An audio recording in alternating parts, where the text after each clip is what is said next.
पंचकुला में मुख्यमंत्री के चुनावी दौरे को लेकर पुलिस ने सतर्कता बरतते हुए भारतीय किसान यूनियन के कुछ कार्यकर्ताओं को हिरासत में लिया।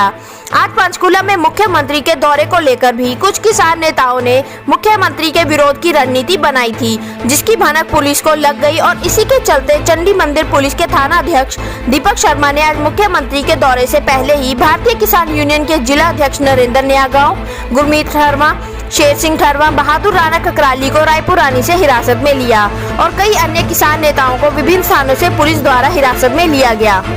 किसान नेताओं ने हिरासत में लिए जाने के बाद किसान मजदूर एकता जिंदाबाद के नारे भी लगाए। किसान नेताओं को रात के समय मुख्यमंत्री के जाने के बाद छोड़ा गया। मीडिया से बात करते हुए किसान नेताओं ने कहा कि सत्ता के नशे में चूर सरकार किसानों की आवाज को दबाने में लगी हुई है। किसान नेताओं ने कहा कि वे काले कानूनों के विरोध में मुख्यमंत्री को काले झंडे दिखाने के लिए पंचकुला जाने की तैयारी में थे कि सरकार ने अपना घिनौना चेहरा दिखाते हुए उन्हें पहले ही हिरासत में ले लिया, जबकि लोकतंत्र में सबको अपनी आवाज उठाने का हक है, लेकिन सरकार लोकतंत्र का गला घोटने में लगी हुई है। न्यूज़ इंडिया 27 से ताज मोहम्मद। पुलिस के द्वारा गिरफ्तार किया गया था आज आपको मुख्यमंत्री को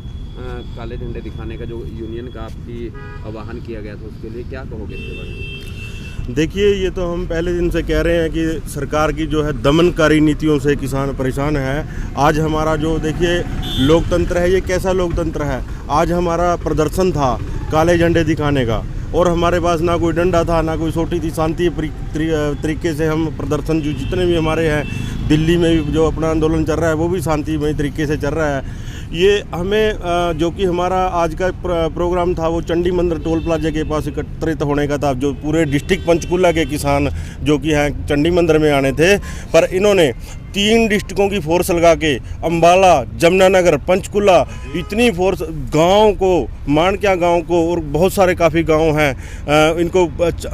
पुलिस छावनी में बदल दिया और हमें गैर कानूनी तरीके से ज़बरदस्ती एक आदमी के ऊपर 20 आदमी 20 पुलिस के जो है जवान लगा के हमें गैर कानूनी तरीके से अरेस्ट कर लिया गया। कितने किसानों को गिरफ्तार किया गया था और कहां पे गिरफ्तार किया गया? देखिए, पंचकुला में सैकड़ों किसानों ने आज गिरफ्तारी दी है 3-4 जगह पे, जो कि है अभी तक हम यहाँ से निकले ही हैं। अभी तक जो हमें पता लगा है 3-4 जगहों पे जो कि हैं हमारे किसान हैं, जैसे कि ककराली से हमारे किसान आए थे, बहादुर राणा जी, ठरवा से आए थे हमारे गुरमीत सिंह जी, ब्लॉक प्रधान रायपुर रानी, और बहुत से सैकड़ों किसान थे, उनको रायपुर रानी में गिरफ्तार कर लिया गया और मुझे मानक्या गाँव में गिरफ्तार कर लिया गया। और हमारे जो पिंजौर से कल हमारे कर्म सिंह जी हैं रायपुर रानी अपना कालका पिंजौर के प्रधान कर्म सिंह जी, टोनी प्रधान जी हैं उसके साथ, और गुरभाग सिंह जी हैं और गुरजंट सिंह जी अपना जो है सूरजपुर से हैं, और बहुत से भीम सिंह जी, कुलविंदर सिंह जी और बहुत सैकड़ों हमारे किसान हैं जिनका मैं नाम नहीं जानता। अभी तक हमें कम से कम भी 100-125 गिरफ्तारी का जो किया है पता चल चुका है, जो कि 5 सेक्टर में और 26 सेक्टर में रायपुर रानी थाना में। तीनों का तो ये हमें क्लियर है और बाद में बाकी पता लगेगा बाहर निकलने से। जी, को कहां से गिरफ्तार किया गया था? मुझे आज कितनी देर जो है आपको गिरफ्तार करके रखा गया? हम सभी साथी जैसे ही आज हमारा भारतीय किसान यूनियन की तरफ से आह्वान किया गया था, सरकार को अल्टीमेटम दिया गया था कि आज हमारा शांतिपूर्ण तरीके से प्रोटेस्ट होगा, जिसमें हम अभी हमारा प्रधान जी ने आपको बताया भी है, काले झंडे दिखा करके हमें अपना प्रोटेस्ट जाहिर करना था। तो उसके तहत हम सभी साथी आज रायपुर रानी से उधर की तरफ पंचकुला की तरफ जा रहे थे, तो पुलिस प्रशासन ने हमारे साथ धक्केशाही के साथ प्रशासन ने हमें यहाँ पंचकुला रायपुर रानी से अरेस्ट किया, जो कि पूरी तरह से हमारी स्वतंत्रता का हनन किया गया है और एक तरह से लोकतंत्र की हत्या की गई है, क्योंकि देश के अंदर अपनी आवाज़ उठाने का सभी को हक है। तो इस तरह से इन्होंने हमारे साथ दानाशाही करके सुबह 10 बजे से हमें बंधक बनाकर थाने में बैठा कर रखा, तो उसकी हम घोर निंदा करते हैं। और दूसरा, हम अपने इन राजनेता लोगों को भी बताना चाहते हैं कि जो हमारे पिछले समय से जैसे कि आज ही हमें अभी पता लगा है कि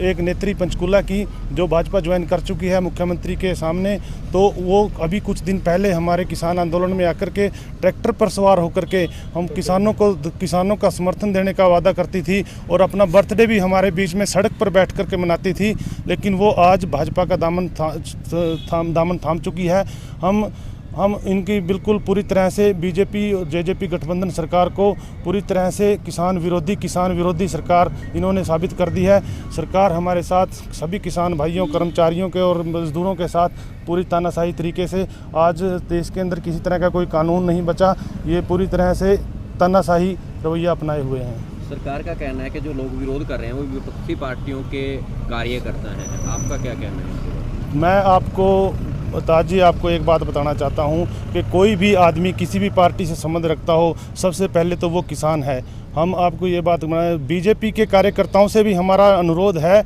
कि आप बेशक अपनी पार्टी में रहिए, लेकिन अपने हक के लिए कम से कम अपना ज़मीर जिंदा रखिए और अपने हक के लिए अपनी पार्टी के प्लेटफार्म पर ही आवाज़ उठाइए और उन नेताओं को ज़मीनी हकीकत बताने का काम करिए कि आपकी आज ग्राउंड ज़मीनी स्तर पर आपकी हालत ये हो चुकी है कि आपके नेताओं को, आपके मुख्यमंत्री को पुलिस के साए के अंदर आज अपना जलसा करना पड़ रहा है, जो कि नामात्र लोगों की मौजूदगी में वो कर रहे हैं। इनकी हकीकत, इनके बीजेपी के नेता जो किसान हैं, बीजेपी के कार्यकर्ता जो ग्राउंड स्तर पर ज़मीनी हकीकत जानते हैं, लेकिन वो पता नहीं किस मजबूरी के कारण सरकार को ये बातें नहीं बता पा रहे। हमारा उनसे भी अनुरोध है कि बीजेपी के कार्यकर्ताओं से जो किसान हैं कि कम से कम अपने हकों के लिए अपनी पार्टी के प्लेटफार्म पर ही, अगर वो किसान आंदोलन में नहीं आ सकते कि कोई उनकी मजबूरी है, लेकिन फिर भी अपनी पार्टी के प्लेटफार्म पर तो कम से कम किसानों की, मजदूरों की और कर्मचारियों की आवाज़ को उठाएं, ताकि इस सरकार को पता लगे कि उनकी हालत आज इस देश पर ज़मीनी स्तर पर क्या है।